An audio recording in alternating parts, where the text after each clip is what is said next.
नमस्कार दोस्तों।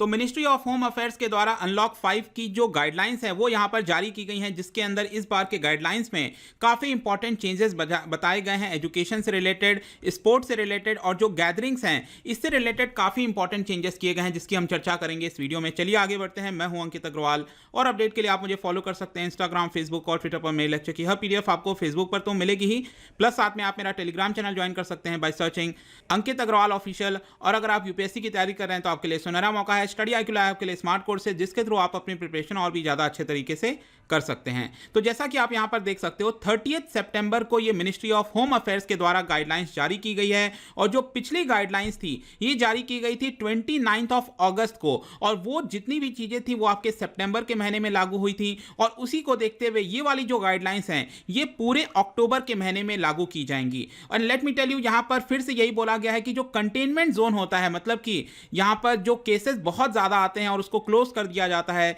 उस पर्टिकुलर जोन के बाहर जितनी भी चीजें हैं उसकी एक्टिविटीज को फर्दर खोला जा रहा है। और मिनिस्ट्री ऑफ होम अफेयर्स ने एक तरह से जो डिजास्टर मैनेजमेंट एक्ट 2005 का इस्तेमाल करते हुए यहां पर ये गाइडलाइंस जारी की हैं। अब हम सबसे पहले देख लेते हैं कि क्या क्या इंपॉर्टेंट चेंजेस किए गए हैं। सबसे पहला है यहां पर स्कूल्स एंड कॉलेजेस से रिलेटेड। जो स्कूल्स हो गए, स्पेशली यहां पर जो कोचिंग इंस्टीट्यूशंस हैं, स्कूल्स हैं, इसके लिए यहां पर बोला गया है कि 15 अक्टूबर से जो स्कूल्स हैं वो यहां पर खोली जा सकती हैं। जी हाँ, 15 अक्टूबर से खोली जा सकती हैं, लेकिन ये जो डिसीजन होगा वो राज्य सरकार और यूनियन टेरिटरीज की जो गवर्नमेंट है उनको लेना पड़ेगा। अगर उनको लगता है कि यहां पर स्कूल्स और इंस्टीट्यूशंस को खोला जा सकता है तो डेफिनेटली वो यहां पर उसको खोल सकते हैं। लेकिन स्टिल यहां पर सेंट्रल गवर्नमेंट के द्वारा बोला गया है कि ऑनलाइन और डिस्टेंस लर्निंग होता है इसको यहां पर कंटिन्यू करना चाहिए। लेकिन अगर सपोज कई सारे जो स्टूडेंट्स हैं वो यहां पर ऑफलाइन प्रेफर करते हैं, फिजिकली स्कूल में जाना पसंद करते हैं,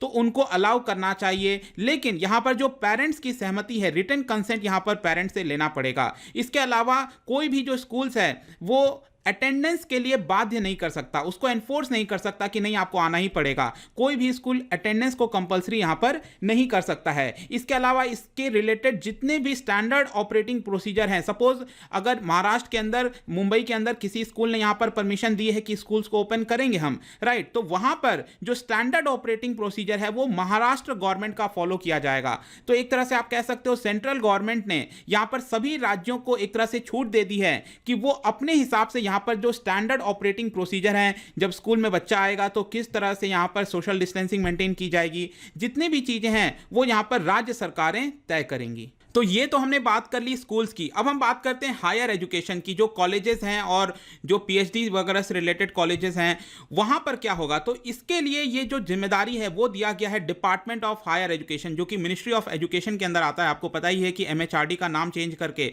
मिनिस्ट्री ऑफ एजुकेशन कर दिया गया है। तो वो डिसाइड कर सकते हैं कि यहां पर कब जो कॉलेजेस हैं उसको ओपन किया जाएगा। ऑल्दो यहां पर अगेन बोला गया है कि ऑनलाइन और डिस्टेंस लर्निंग को ही यहां पर प्रेफरेंस देनी चाहिए। लेकिन आपको पता है कि जो रिसर्च स्कॉलर्स होते हैं PhD के लिए, पोस्ट ग्रेजुएट जो स्टूडेंट्स होते हैं related to science and technology streams, उनको यहां पर कहीं ना कहीं लैबोरेटरी और बाकी सारी चीज़ों की आवश्यकता पड़ती है। इसके लिए उनको भी अलाउ किया जा रहा है कि 15 अक्टूबर के बाद से वो यहां पर अपने यूनिवर्सिटीज़ और कॉलेजेस में जाकर इस तरह के जो लैबोरेटरीज हैं उसका इस्तेमाल कर सकते हैं। तो आपको ध्यान रखना है, अभी के लिए बोला जा रहा है कि सिर्फ जो रिसर्च स्कॉलर्स हैं और जो साइंस एंड टेक्नोलॉजी से बिलोंग करते हैं उनके लिए ही यहां पर ओपन किया जाएगा। जो बाकी के हायर एजुकेशन कॉलेजेस हैं, आर्ट्स और बाकी के स्ट्रीम्स के, उसका जो डिसीजन है वो यहां पर डिपार्टमेंट ऑफ हायर एजुकेशन आगे आने वाले समय में लेगा। अगर उनको लगता है कि यहां पर ओपन किया जा सकता है तभी यहां पर उन सारे चीज़ों को ओपन किया जाएगा। अब यहां पर दो तरह से चीज़ों को बांटा गया है। एक वो सभी यूनिवर्सिटीज़ जो कि डायरेक्टली सेंट्रली फंडेड होते हैं, जो सेंट्रल यूनिवर्सिटीज होती हैं, तो उस केस में बोला गया है कि जो उस पर्टिकुलर कॉलेज और यूनिवर्सिटी के हेड हैं वो यहां पर डिसीजन ले सकते हैं कि क्या कॉलेजेस को यहां पर खोला जाएगा कि नहीं। और जो यूनिवर्सिटीज स्टेट को बिलोंग करती हैं और जो प्राइवेट यूनिवर्सिटीज हैं वो यहां पर स्टेट और यूनियन टेरिटरीज के गवर्नमेंट पर छोड़ दिया गया है। वो लोग यहां पर डिसाइड कर सकते हैं कि कब इसको खोलना है कि नहीं खोलना है। तो आई होप कि ये आपको चीज क्लियर हो गई होगी। इसके अलावा यहां पर जो स्विमिंग पूल्स हो गए, इसके लिए बोला गया है कि स्विमिंग पूल पब्लिक के लिए नहीं खोला जाएगा, पाएगा, लेकिन हाँ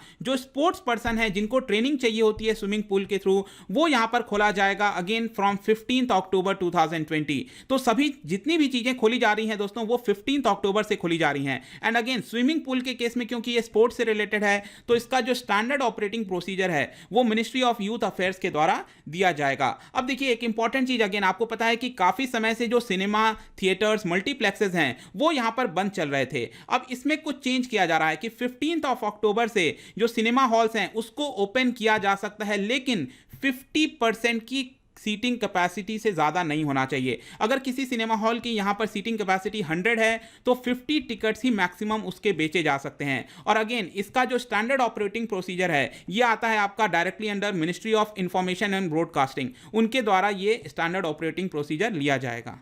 जहां तक एंटरटेनमेंट पार्क्स हो गए और इस तरह के बाकी जो प्लेसेस होते हैं उनको भी यहां पर अनुमति दी जा रही है कि 15 अक्टूबर से खोला जा सकता है, और इसका जो स्टैंडर्ड ऑपरेटिंग प्रोसीजर है वो ministry of health and family welfare के द्वारा लिया जाएगा।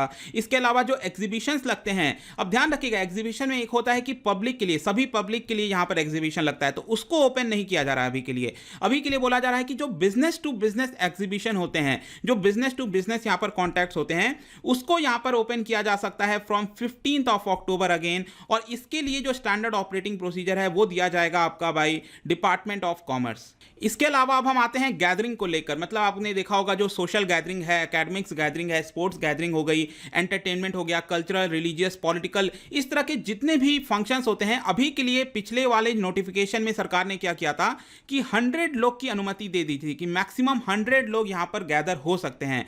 अब अगर सपोज 100 से बियॉन्ड जाना है तो यहां पर इसकी भी परमिशन दी जा रही है, लेकिन इसमें कुछ कंडीशंस लगाए गए हैं कि 15 अक्टूबर के बाद 100 से ज्यादा लोग भी गैदर हो सकते हैं। अगर सपोज वो क्लोज्ड प्लेस है, मतलब कि कोई, अगर मैं कहता हूं इंडोर स्विमिंग पूल है और वहां पर पब्लिक यहां पर उसको देखने के लिए आ रही है, कोई मैच देखने के लिए आ रही है, तो उस केस में यहां पर बोला जा रहा है कि 50% से ज्यादा कैपेसिटी फुल नहीं होनी चाहिए इंडोर वाले में, ठीक है, और मैक्सिमम यहां पर 200% आ सकते हैं, तो 100 से बढ़ाकर इसको 200 किया जा रहा है। लेकिन यहां पर अगर कोई ओपन स्पेस है जहां पर काफी ज्यादा व्यवस्था है सीटिंग कैपेसिटी की, तो उस केस में यहां पर काफी लोग आ सकते हैं, लेकिन अगेन वहां जो साइज है ग्राउंड का, स्पेस का, उसको ध्यान में रखते हुए चीजों को करना चाहिए। और इस तरह की जितनी भी चीजें हैं, इसकी जो गाइडलाइंस हैं, स्टैंडर्ड ऑपरेटिंग प्रोसीजर है, वो स्टेट और यूनियन टेरिटरीज की गवर्नमेंट के द्वारा लिया जाएगा। जहां तक बात आती है इंटरनेशनल ट्रैवल की, तो जो एयर ट्रैवल है, international air travel of passengers, इसको अभी अनुमति नहीं दी गई है, एक्सेप्ट